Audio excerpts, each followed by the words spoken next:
I stared at the empty space where my childhood used to be. Every photo, every trophy, every memory, gone.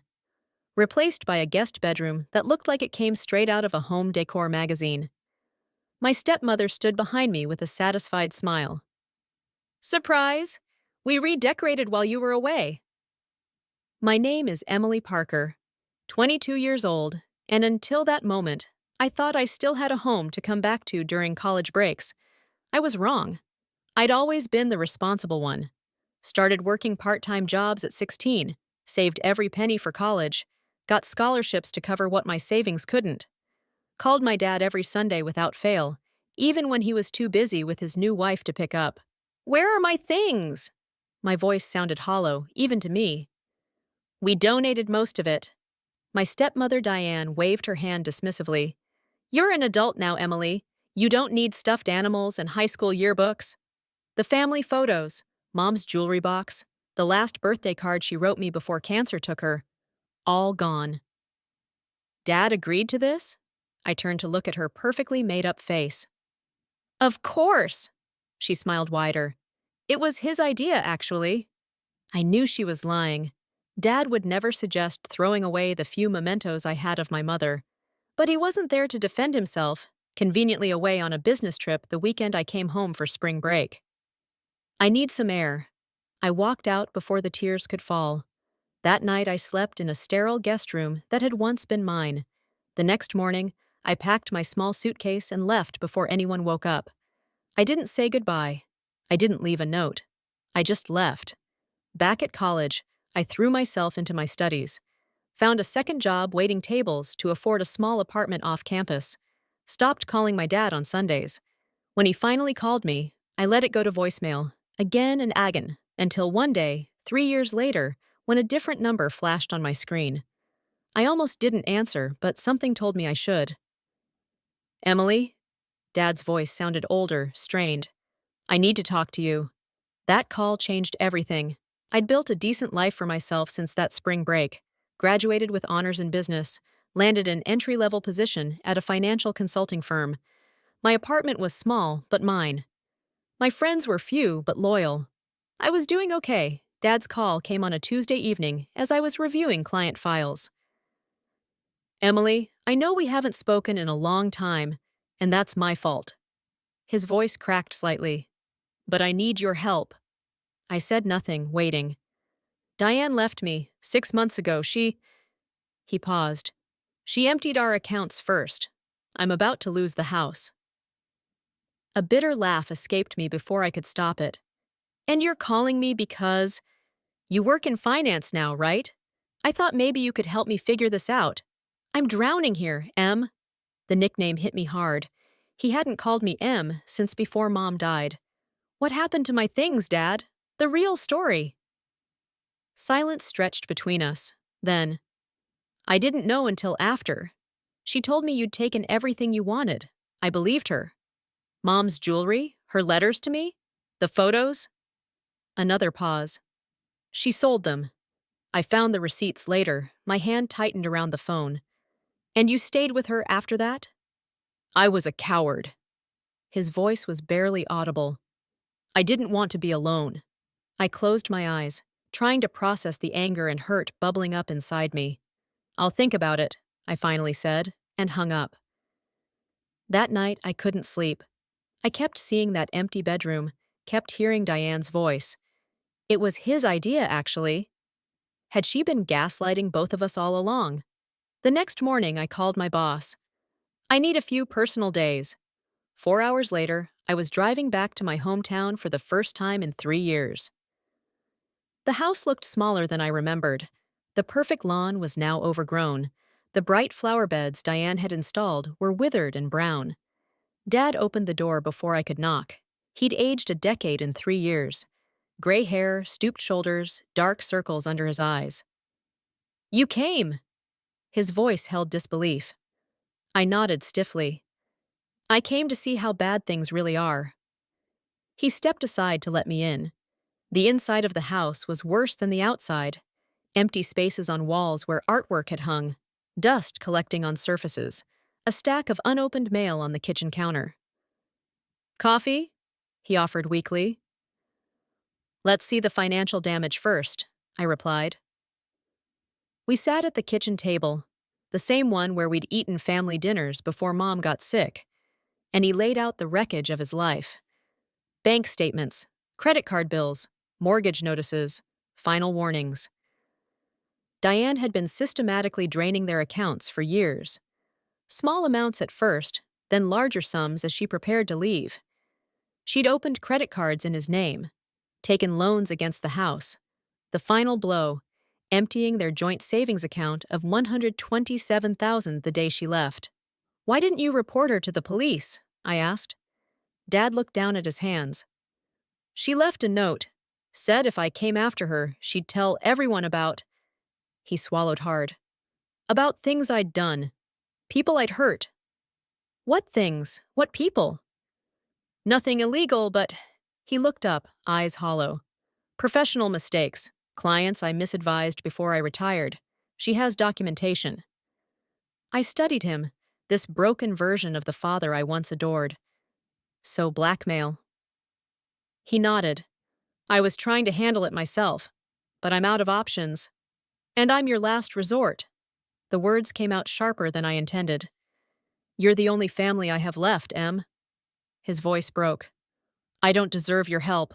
I know that, but I'm asking anyway. I stood up, needing space. Through the kitchen window, I could see the old oak tree in the backyard. Mom and I had planted it when I was 7. At least Diane couldn't take that. I need to make some calls, I said finally. And I'm not promising anything. Relief washed over his face. Thank you for even considering it. I nodded curtly and stepped outside, phone in hand. The first call was to my friend Marcus, who worked in digital forensics. I need a favor, I said when he answered. A big one.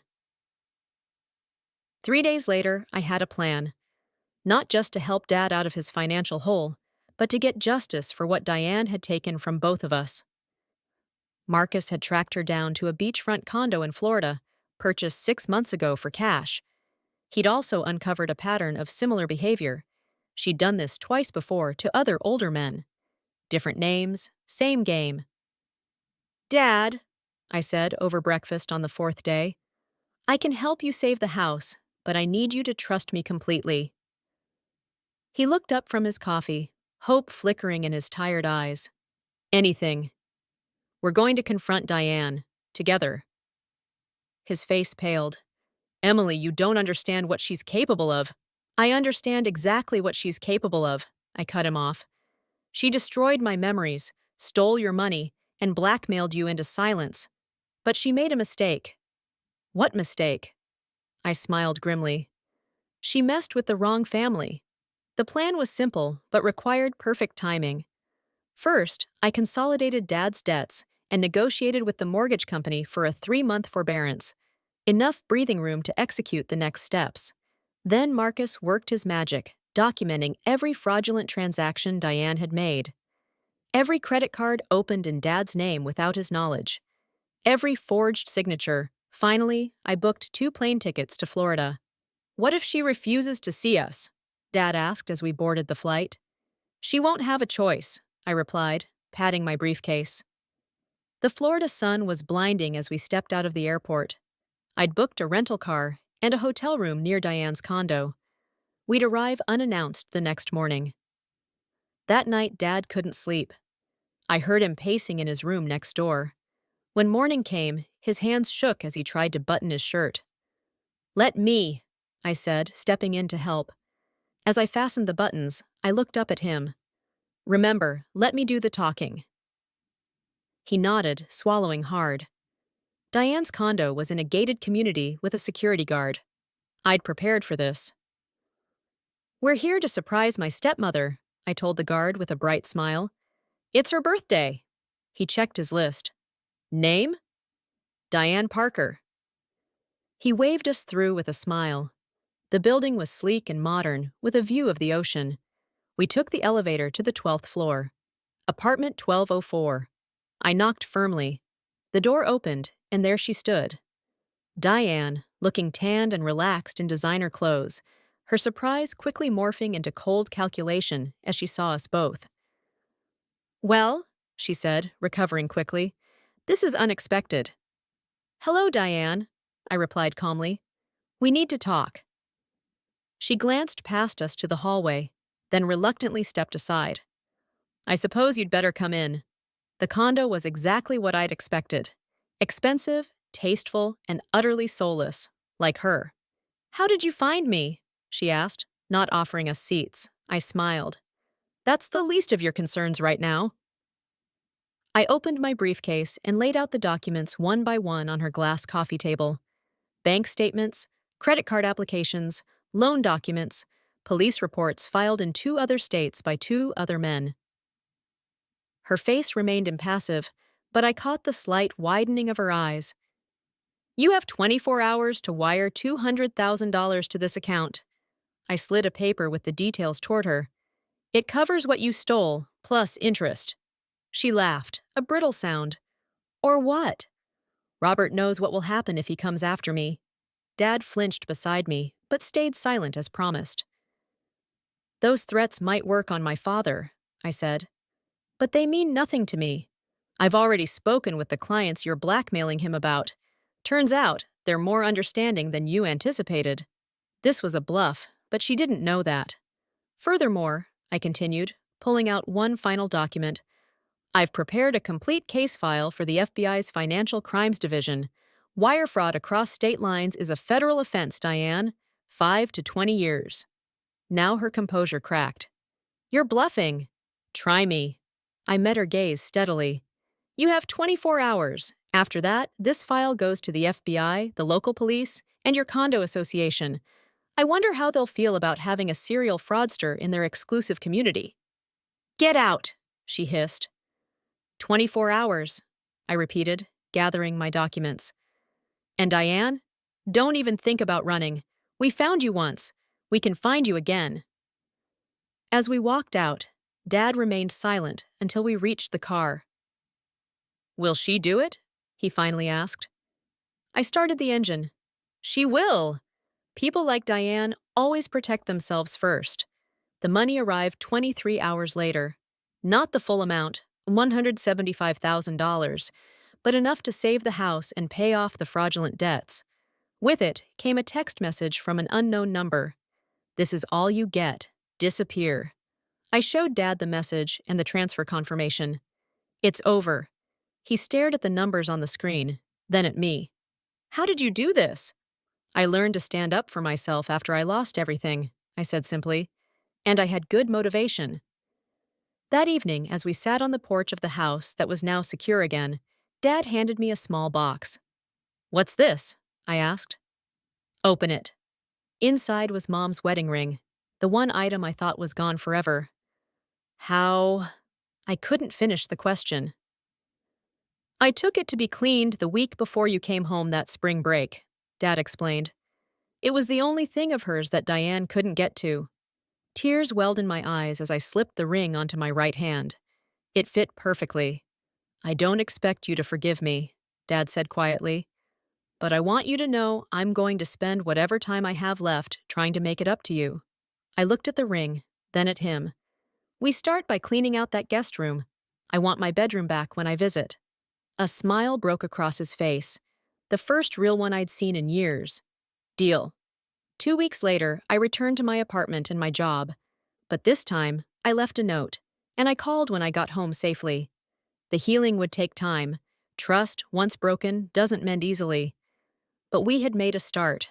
As for Diane, we never heard from her again.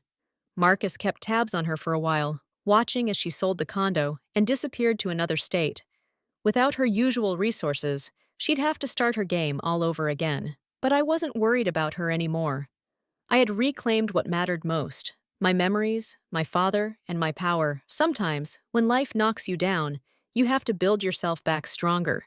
And sometimes, you get to help others rebuild too. That spring break had taken everything from me. But in the end, I gained something more valuable. The knowledge that I could face anything and come out the other side. The next time Dad called asking for help, it wasn't financial advice he needed. It was just to hear my voice. And this time, I answered on the first ring.